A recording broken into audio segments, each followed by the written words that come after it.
2 words. That's all it took to send the entire internet into a frenzy at 2 o'clock this morning. 2 words from the President of the United States, posted on Truth Social, confirming that one of America's most decorated military officers had just been pulled alive from deep inside enemy territory in Iran. This is a story about bravery, about espionage, about a CIA deception operation, about helicopters taking fire, about 2 C-130s getting stuck and being blown up on Iranian soil. And about a colonel hiding in a mountain crevice for over 36 hours while the entire Iranian military hunted him down. Strap in. This is one of the most extraordinary military stories of the 21st century. And it happened tonight. Early Sunday morning, April 5th, President Trump posted a message that immediately went viral across every platform. We got him. My fellow Americans, over the past several hours, the United States military pulled off one of the most daring search and rescue operations in U.S. history, for one of our incredible crew member officers, who also happens to be a highly respected colonel, and who I am thrilled to let you know is now safe and sound. Trump described the roughly 48-hour ordeal, writing, "This brave warrior was behind enemy lines in the treacherous mountains of Iran, being hunted down by our enemies, who were getting closer and closer by the hour, but was never truly alone because his Commander-in-Chief, Secretary of War, Chairman of the Joint Chiefs of Staff, and fellow warfighters were monitoring his location 24 hours a day, and diligently planning for his rescue." Trump added that, the fact that we were able to pull off both of these operations, without a single American killed, or even wounded, just proves once again that we have achieved overwhelming air dominance and superiority over the Iranian skies. And then the line that will be remembered, this is the first time in military memory that 2 U.S. pilots have been rescued, separately, deep in enemy territory. We will never leave an American warfighter behind.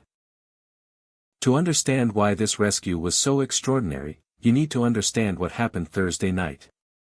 The Weapons Systems Officer, or WSO, who ejected from the downed F-15E Strike Eagle belonged to the 48th Fighter Wing of the U.S. Air Force in Europe.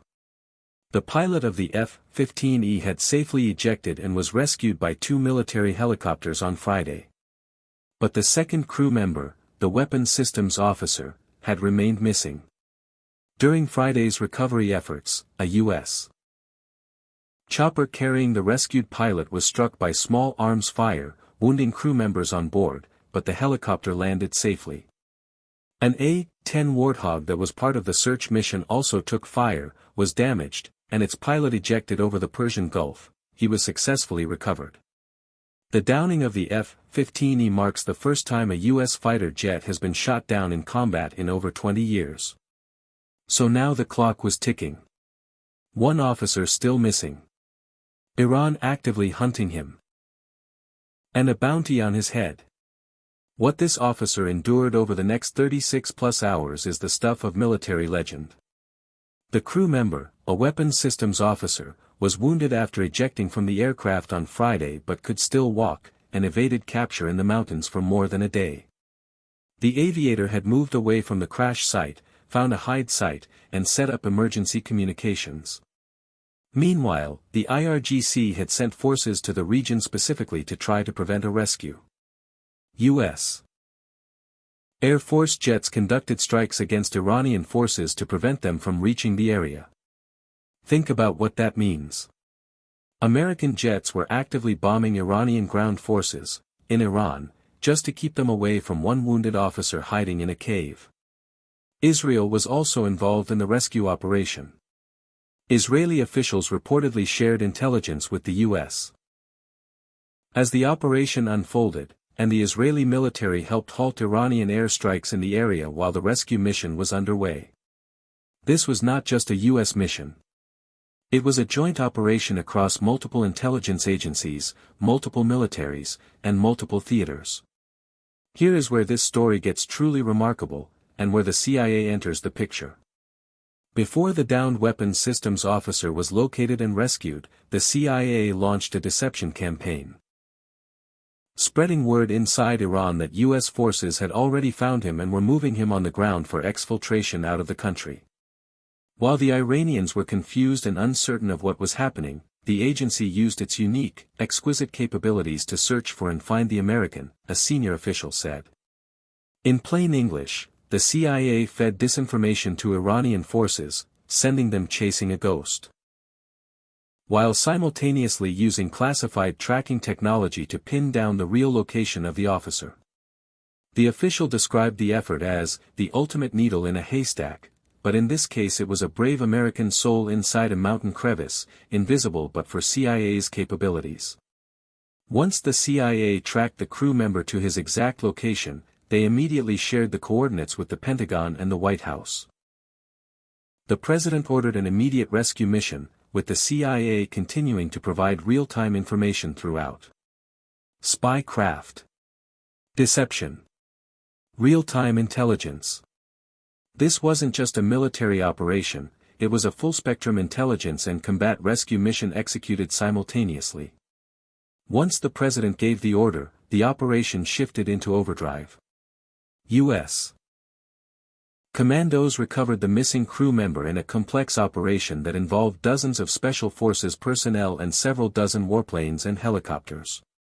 A pair of C-130s, likely MC-130JS carrying the commandos, landed at a forward operating airstrip established inside Iran to extract the rescue teams and the downed airmen. But those two aircraft got stuck in the sand. Let that sink in. American C-130s, sitting on Iranian soil, unable to take off. With Iranian forces converging. The aircraft were blown up in place to prevent them from falling into Iranian hands. 3 new aircraft then flew in to complete the extraction. As U.S. forces converged on the downed airmen, a firefight erupted. In the end, the United States extracted the officer in an operation that involved hundreds of special operations troops. Trump, in his post, confirmed, "At my direction, the U.S. military sent dozens of aircraft, armed with the most lethal weapons in the world, to retrieve him.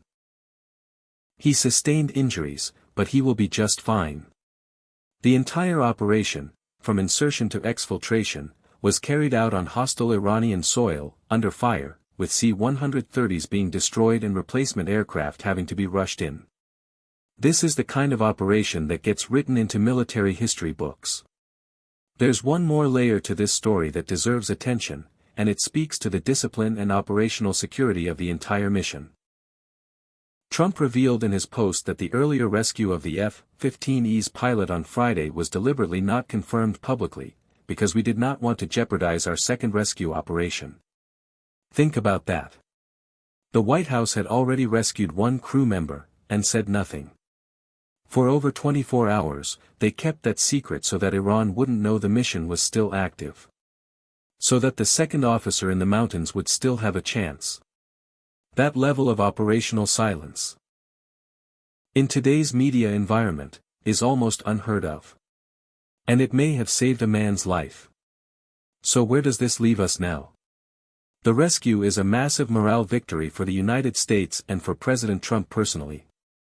The successful recovery of the officer resolved what was being described as a major crisis for the Trump administration, with the war against Iran now in its 6th week. But the broader war is far from over. Iran says U.S. Israeli attacks on the Mashhar petrochemical zone have killed 5 people and wounded 170 others, and that more than 30 universities have been targeted since the beginning of the war. President Trump also said the U.S. is going to hit Iran extremely hard over the next 2 weeks, while simultaneously saying discussions with Tehran are ongoing. The 48-hour ultimatum deadline, April 6, is still active. The Strait of Hormuz is still largely closed. Gas prices are still surging. And hundreds of thousands of people across the Middle East are living through an active war zone. The rescue of this officer is a triumph. But it is one chapter in a conflict that is still very much unresolved. A colonel. Shot down. Wounded. Hunted through the mountains of Iran for 36 hours. Hidden in a rock crevice while the IRGC closed in. Saved by a CIA deception operation, hundreds of Special Forces troops, dozens of aircraft, and 2 C-130s that had to be blown up in Iranian sand. And tonight, he is home. Whatever your politics, whatever your views on this war, that is a story of extraordinary human courage on all sides of this operation. From the officer who survived alone in those mountains, to the special operators who flew into hostile territory again and again until they got him out. America did not leave its war fighter behind.